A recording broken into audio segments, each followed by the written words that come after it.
onu da yaptım. Tavuk. 2 tane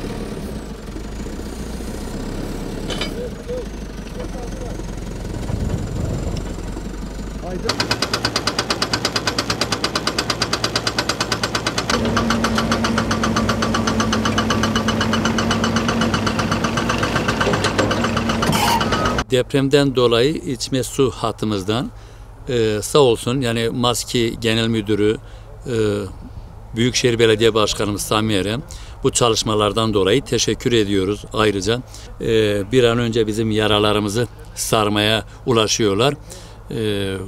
Teşekkürlerimi sunuyorum.